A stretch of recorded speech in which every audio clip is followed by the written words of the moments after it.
Welcome to my YouTube channel mathematics real guru. आज हम कर रहे हैं क्लास 9th में एक्सरसाइज 12.2। क्वेश्चन नंबर 3 है हमारे पास। राधा ने एक रंगीन कागज से एक हवाई जहाज का चित्र बनाया, जैसा कि आकृति में दिखाया गया है। ये उसकी हवाई जहाज की आकृति है। प्रयोग किए गए कागज का कुल क्षेत्रफल ज्ञात कीजिए।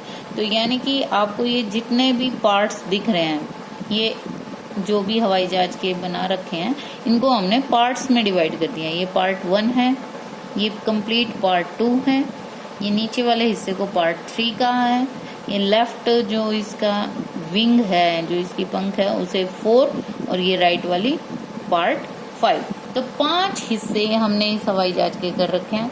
तो पांचों हिस्सों का अलग अलग क्षेत्रफल निकाल के यदि हम जोड़ देंगे तो हमारे पास कुल हवाई जहाज का क्षेत्रफल प्राप्त हो जाएगा। तो अब जरा पार्ट 1 में देखें तो यह एक समद्विबाहु त्रिभुज है जिसकी 3 भुजाएं हैं। एक ये भुजा है, एक ये भुजा है और एक ये नीचे वाली भुजा है। ये हिस्सा आपको 5 दिया हुआ है, तो ये वाला हिस्सा भी आपके पास 5 ही, ठीक है। और नीचे वाला हिस्सा, क्योंकि ये जो पार्ट 2 है, ये एक आयत प्रकार से है। आयत आकृति में आमने सामने की भुजाएं बराबर होती है। ये 1 सेंटीमीटर है, तो ये भी आपके पास 1 सेंटीमीटर है। तो पार्ट 1 का जब हम क्षेत्रफल निकाल रहे हैं तो हमारे पास तीनों भुजाएं प्राप्त हो गई हैं, 5, 5 और 1। तो हम पार्ट 1 का क्षेत्रफल निकालना शुरू करेंगे स्टूडेंट। तो हम लिखते हैं भाग 1 के लिए। इस भाग में 1 में हमारे पास A क्या है, 5 है, B भी 5 है और C 1 सेंटीमीटर है। यानी कि इस भाग A में जो एक त्रिभुज प्रकार है, तो इसकी तीनों भुजाएं हमारे पास है, 5, 5 और 1, जिसे हम A B C के नाम से लिख रहे हैं। S निकालेंगे, तीनों भुजाओं का जोड़ बटे 2, यानी कि 5 जमा 5 जमा 1, ये हो गया आपके पास 11 बटे 2, ठीक है। अब हम इस पे सूत्र लगा देते हैं, हीरोन सूत्र, ठीक है। तो यानी भाग 1 का क्षेत्रफल वर्गमूल S minus A, S minus B और S माइनस C, ठीक है। S है आपके पास 11 बटे 2, तो 11 बटे 2 घटा 5, 11 बटे 2 घटा 5 और 11 बटे 2 घटा 1, ठीक है। अब इनको एलसीएम लेके आप माइनस कर देंगे। ये तो एज इट इज है 11 बटे 2, 11 बटे 2 घटा 5 करेंगे तो ये आ जाएगा आपके पास 1 बटा 2। ये भी सेम है, यहाँ से भी आ जाएगा 1 बटा 2। और यहाँ पर जब लघुत्तम लेंगे तो 11 माइनस 2 हो जाएगा 9 बटे 2। अब यहाँ से क्लियर है आपके पास, जब आप जोड़े बना रहे हैं तो ये तो एक पेयर बन गया 1 बटा 2 का, ये तो बाहर आ जाएगा। अंदर है आपके पास 11 बटे 2, 9 को भी आप लिख सकते हो 3 गुणा 3 बटे 2। अब यहाँ से कैसे करेंगे, 1 बटा 2 तो पहले ही बाहर है। नीचे भी देखो बटे में 2 जो है उनका भी जोड़ा बन रहा है, यानी बटे वाला 2 भी एक बार आ जाएगा। ऊपर से 3 का जोड़ा बन रहा है तो ऊपर से 3 बार आ जाएगा। अंदर सिर्फ एक अकेला रह गया 11, तो ये बार आ गया 3 बटे 4 हो गया, 2 दूनी 4, वर्गमूल 11 सेंटीमीटर स्क्वायर। ये आपके पास भाग 1 का क्षेत्रफल आया, सिर्फ इतने हवाई जहाज के हिस्से का, ठीक है। अब हम नेक्स्ट करते हैं भाग 2 का क्षेत्रफल, ठीक है। भाग 2 में हमारे पास है ये एक आयत, ठीक है। आयत में देखो ध्यान से, ये भुजा आपको 1 सेंटीमीटर और 1 सेंटीमीटर पता है। अब इसकी जो ये वाली भुजा है, इसमें इतना हिस्सा है 1.5 और कुल हिस्सा इधर दिया हुआ है, यहाँ से इस बिंदु से इस बिंदु तक की दूरी है 6.5, ठीक है। तो आयत का क्षेत्रफल तो बड़ा आसान है, सूत्र आपके पास क्या होता है, लंबाई गुणा चौड़ाई। तो भाग 2 का क्षेत्रफल जो है उसको निकालने के लिए आपके पास आयत है, लिख भी दें आप। आयत का क्षेत्रफल, आयत की आकृति है जो का सूत्र होता है लंबाई गुणा चौड़ाई। तो लंबाई आप 6.5 ले लें और गुणा में चौड़ाई आपके पास 1 है ही, ठीक है। तो ये हो गया आपके पास 6.5 सेंटीमीटर स्क्वायर, ठीक है। तो भाग 2 का भी क्षेत्रफल आ गया आपके पास। अब है भाग 3 का क्षेत्रफल, ठीक है। भाग 3 का क्षेत्रफल के लिए क्या करेंगे हम, भाग 3 का क्षेत्रफल। अब ध्यान से देखें, भाग 3 में जो आकृति है, देखो भाग 1 में तो त्रिभुज थी, वो भी समद्विबाहु। भाग 2 में जो आकृति है वो एक आयत प्रकार की थी। भाग 3 जो है वो कुछ इस प्रकार का है, ध्यान से देखें। अब इसे ये यानी कि आमने सामने की दो भुजाएं ये समानांतर हैं, परंतु इनकी लंबाई अलग अलग है। ये भुजा 1 सेंटीमीटर की है, ये 2 सेंटीमीटर की है। और जो ये दो साइड की भुजाएं ये असमानांतर हैं, देखो ये तिरछी जा रही हैं, तो ये दोनों की लंबाई है 1-1 सेंटीमीटर। तो ध्यान से देखें तो ये आकृति एक समलंब प्रकार की है। जैसे ये भाग 2 आयत की थी ना, तो भाग 3 एक समलंब है। समलंब यानी भाग 3 का क्षेत्रफल निकालने का तात्पर्य है समलंब का क्षेत्रफल निकालना। और समलंब का क्षेत्रफल यहाँ पर हो जा रहा है हमारे पास, सीधा हम एक सूत्र लगा रहे हैं, 3 गुणा में समबाहु त्रिभुज का क्षेत्रफल, ठीक है। समलंब जो ये आपका है, एक्चुअल में ये 3 समबाहु त्रिभुज, यहाँ बिंदु बीच में लेके हम इस प्रकार से इसे डिवाइड कर देते हैं।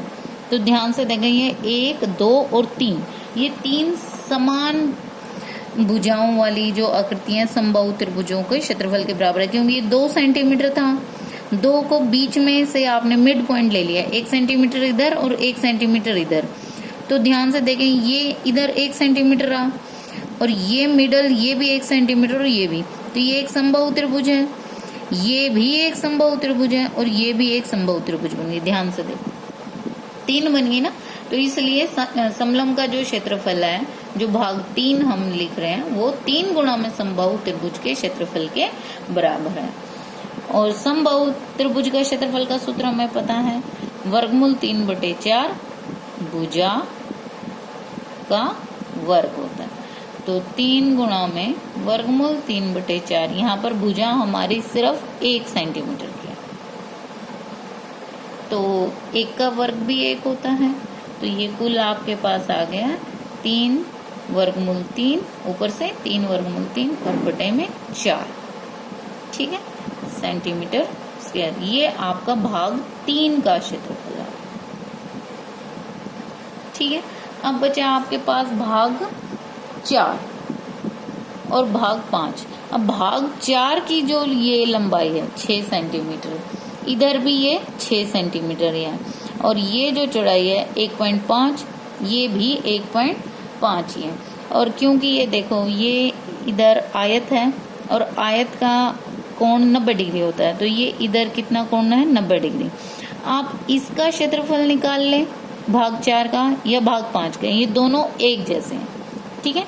यानी इसकी जो ये भुजाएं हैं हवाई जहाज की, ये समान एक जैसी, ठीक है। तो एक भाग 4 का क्षेत्रफल निकाल के अगर हम 2 से गुणा कर दें तो दोनों का क्षेत्रफल आ जाएगा, ठीक है। तो हम भाग 4 का क्षेत्रफल निकाल रहे हैं। भाग 4 का क्षेत्रफल, जो कि एक समकोण त्रिभुज है, एक कोण 90 डिग्री का, तो ये त्रिभुज कैसी होगी, समकोण त्रिभुज।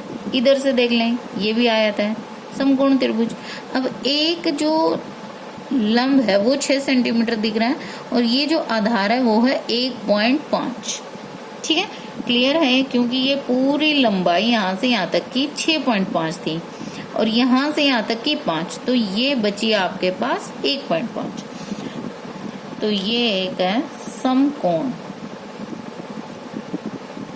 त्रिभुज का क्षेत्रफल। सूत्र हो जाएगा 1/2 आधार गुणा लंब। तो आधार आप 1.5 मान रहे हैं और लंब 6 मान रहे हैं, ठीक है। तो 2 से ये कैंसिल, 3 और 3 गुणा में 1.5 हो जाएगा आपके पास 4.5 सेंटीमीटर स्क्वायर भाग 4, और भाग 5 भी उतना ही है। 5 का क्षेत्रफल भी सेम वही समकोण त्रिभुज है, सेम लंबाई आधार और लंब की, तो उसके लिए हम डायरेक्टली लिख देते हैं 4.5 सेंटीमीटर स्क्वायर। तो ये जो हवाई जहाज था बनाया था राधा ने, उसके 5 हिस्से करे थे आपने, और पांचों का अलग अलग क्षेत्रफल आपने निकाल दिया। पहला भाग जो था समद्विबाहु त्रिभुज, उसका क्षेत्रफल निकाल दिया आपने। दूसरा भाग था जो आयत के रूप में था, उसका भी क्षेत्रफल निकाल दिया है, ठीक है। और तीसरा भाग जो समलंब के आकार का था, उसका भी निकाल दिया। चौथा और पांचवा भाग जो उसकी पंख थी, उनका भी सेम क्षेत्रफल था और वो भी निकाल दिया। अब पूरे हवाई जहाज का क्षेत्रफल निकालने के लिए आप क्या करेंगे, इनको जोड़ देंगे, ठीक है। तो हवाई जहाज का क्षेत्रफल ये हो जाएगा चारों भागों का क्षेत्रफल का योग, भाग 1 जमा 2 जमा 3 जमा 4 जमा 5 का क्षेत्रफल, ठीक है। और अब इन सब का जोड़ कर देंगे। पहले भाग का है 3/4 वर्गमूल, इसमें कोई नहीं है, आप अपना उत्तर वर्गमूल में भी छोड़ सकते हैं। जरूरी नहीं कि आपको इनका वर्गमूल को वैल्यू निकालनी है और पॉइंट्स में आंसर लिखना है, आपकी मर्जी है। आप पॉइंट्स में लिखना चाहे पॉइंट्स में लिख दें, वर्गमूल में छोड़ना चाहे वर्गमूल में छोड़ दें, फ्रैक्शन यानी बटे में छोड़ना चाहे तो बटे में भी छोड़ सकते हैं। तो 3/4 वर्गमूल 11, भाग 2 में है 6.5, तो 6.5 लिखना चाहे वो ठीक है, नहीं तो बटे में लिखना चाहते हैं तो 65/10, और इसे काट दें 13/2, बटे में छोड़ दें 13/2 लिख दिया हमने। ये है 3/4 वर्गमूल 3, और ये दोनों हैं 4.5 और 4.5, दोनों को जोड़ के इकट्ठा लिख देते हैं 9, 4.5 और 4.5 कुल हो गया 9, दोनों को इकट्ठा कर दिया, और ये आपका आ गया सेंटीमीटर स्क्वायर, यानी पूरे हवाई जहाज का क्षेत्रफल।